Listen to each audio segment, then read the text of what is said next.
This year's construction industry is practically at a standstill, and migrant workers are feeling hopeless. The many tower cranes that were once common at construction sites are now almost nowhere to be seen, and even if there are cranes, no one is working.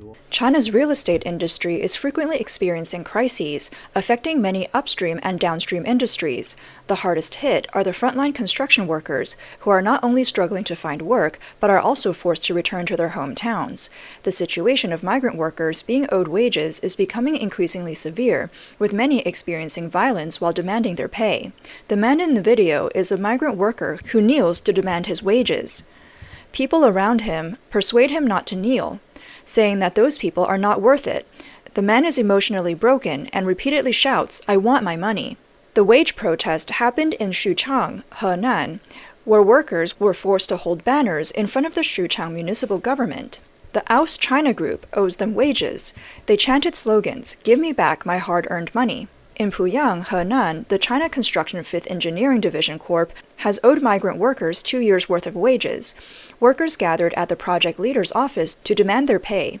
Public information shows that China Construction 5th Engineering Group Limited is a state-owned enterprise, part of the world's largest construction and real estate group, ranked among the top 100 in the Fortune Global 500, and a key member of China State Construction Engineering Corporation, with a history of nearly 50 years. Its headquarters is located in Changsha, Hunan. In the Pidu district of Chengdu, Sichuan Province, construction workers at the Shenlong Qianyu real estate residential project blocked the road to demand wages.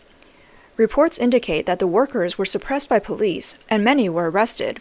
According to Voice of America, Liu Jun and his wife, workers from Xinjiang, were building a machinery workshop for the silicon-based new materials industry base invested in by the Chinese government in Shanshan County, Turpan City, Xinjiang, under the Pengda Construction Company. Despite working hard for over 70 days, they are facing the problem of unpaid wages. Liu Jun said, "Construction workers have no benefits. They say payment will be settled when the work is done, but we've been waiting for almost 2 months just to get our money.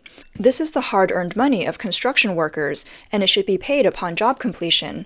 For construction workers, urban medical insurance and children's education benefits are non-existent. The reality for migrant workers is that getting paid by the Chinese New Year is considered good."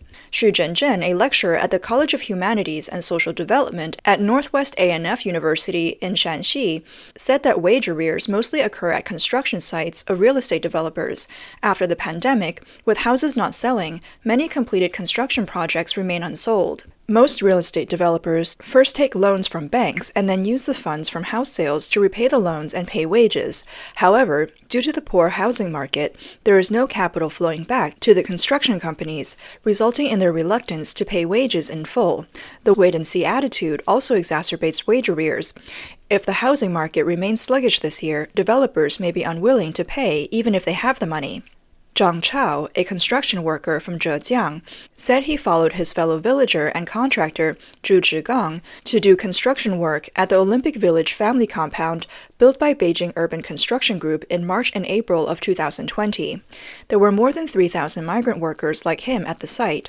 Later, Zhu Zhigang moved the site to Jiangjiakou to start building the Olympic ski resort. However, during the winter construction shutdown, he and other workers were laid off. Zhang Chao said, "At the construction site, except for the leaders who are formal workers, all the other construction workers are migrant workers. Several of my co-workers still haven't received their wages. Zhu Zhigang owes money to many people.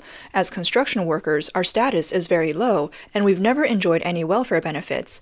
Our biggest wish in this line of work is simply to be paid the wages we deserve."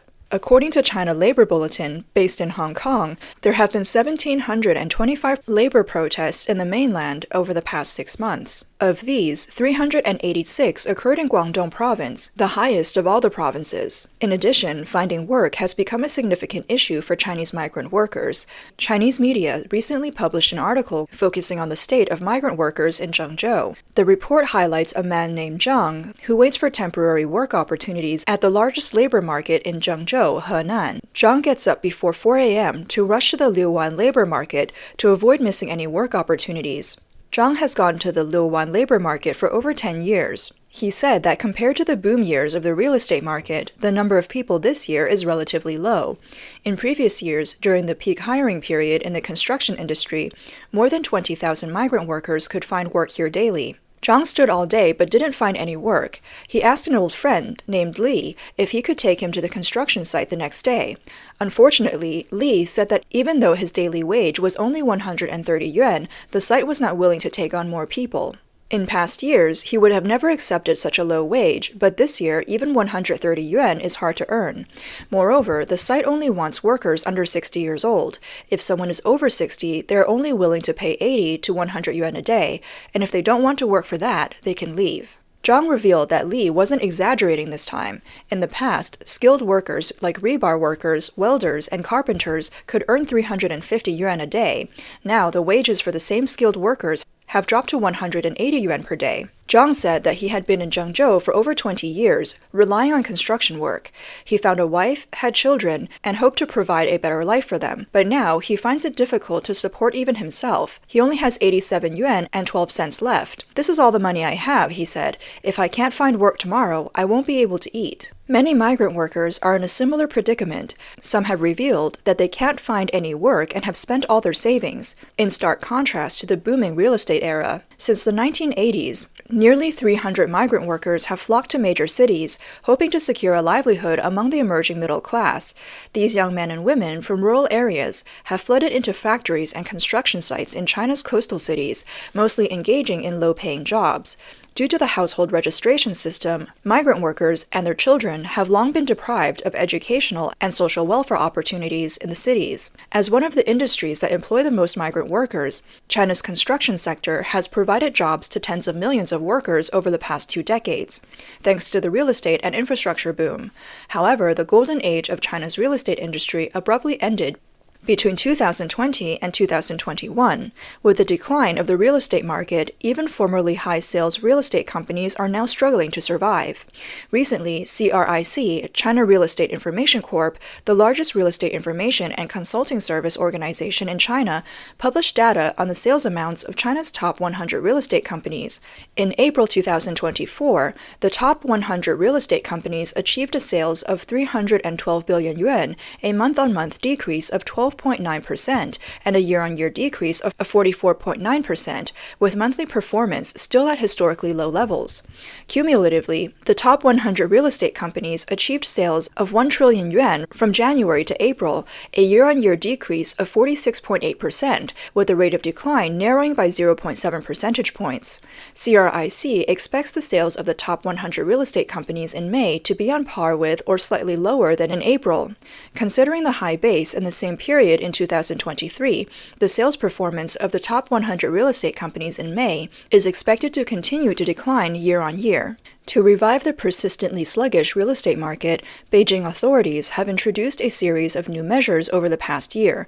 However, these measures have not been strong enough to achieve the desired effect, and potential home buyers remain hesitant.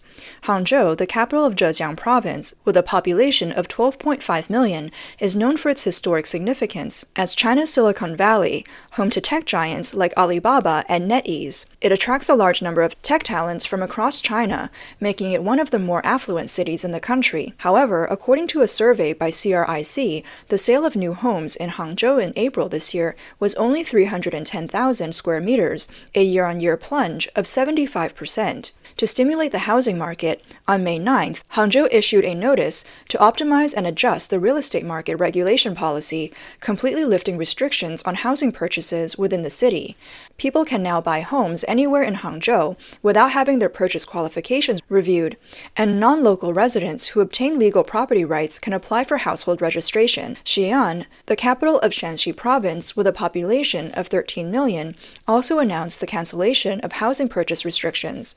Resident families can now buy newly built commercial and second-hand housing without purchase qualification reviews. The new regulations also allow enterprises, public institutions, and social entities to buy second-hand housing and leftover newly built commercial housing after family registration for housing selection. However, the Chinese public has not responded enthusiastically to the new measures in Hangzhou and Xi'an. One Chinese netizen commented, What's the point of lifting purchase restrictions in Hangzhou with the current house prices? I still can't afford to buy a home. Reuters quoted Joy Pessel, an economic analyst at Trivium China, saying, loosening purchase restrictions have proven ineffective in boosting demand because there's an oversupply of housing, including both new and second-hand homes. This has affected housing prices and prevented buyers from re-entering the market. Bill Bishop, founder of the U.S. electronic newsletter Sinosism, described the lifting of purchase restrictions in Hangzhou and Xi'an as a desperate move by the Chinese government to prop up the real estate industry. Bishop told AFP, if this fails to boost sales, then housing prices will continue to fall and the problems will get worse. According to statistics, since the beginning of last year, 29 cities in China have lifted housing purchase restrictions, yet the real estate industry remains in crisis. The land market, closely related to the real estate market, is also cooling down. The area of land purchased is another indicator of the real estate industry's condition. The downturn in real estate naturally affects land sales. Caixin reported that the current investment strategy of most real estate companies is driven by sales, and they're extremely cautious about buying land. A real estate executive revealed that in normal years, the land-to-sales ratio for stable real estate companies is usually set at 40%. Some companies aiming for scale expansion might increase the ratio to between 40 and 60%.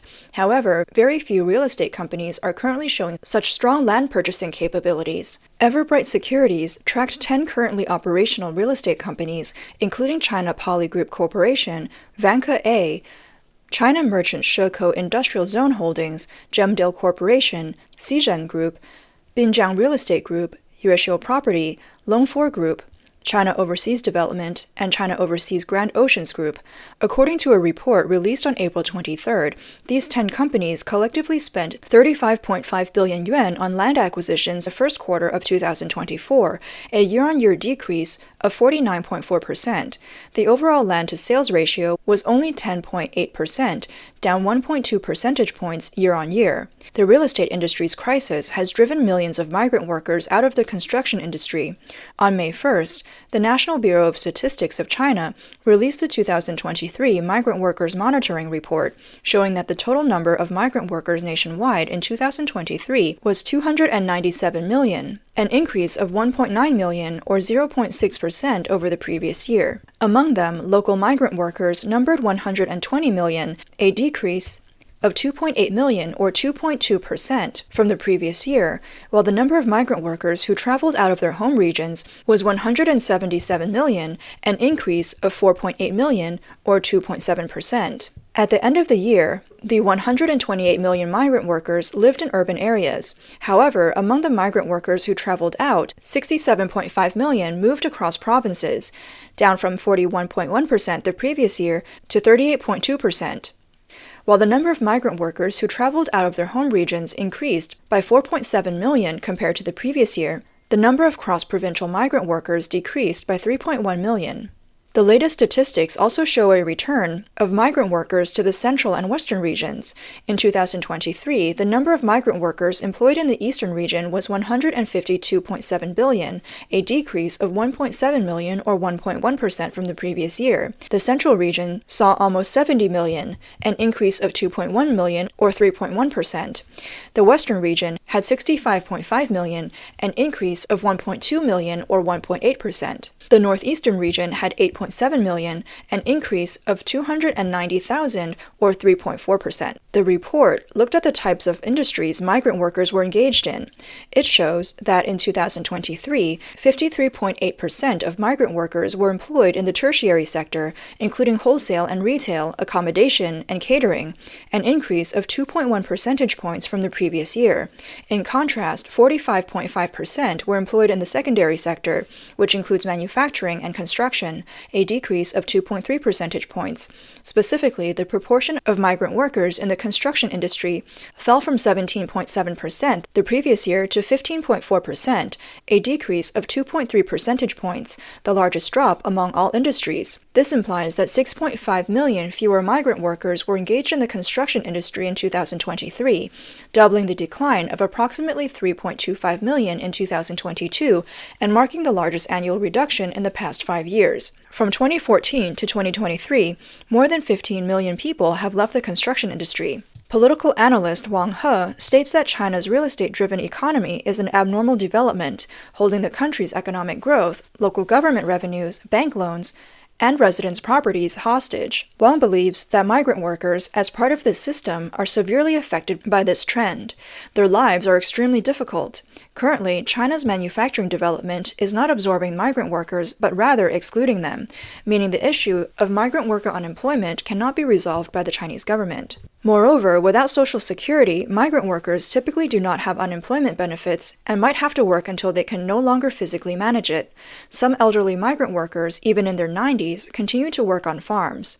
According to Chinese government statistics, nearly 30% of the approximately 90 million migrant workers are now aged 50 and above, with many exceeding the official retirement ages of 60 for men and 50 for female blue-collar workers.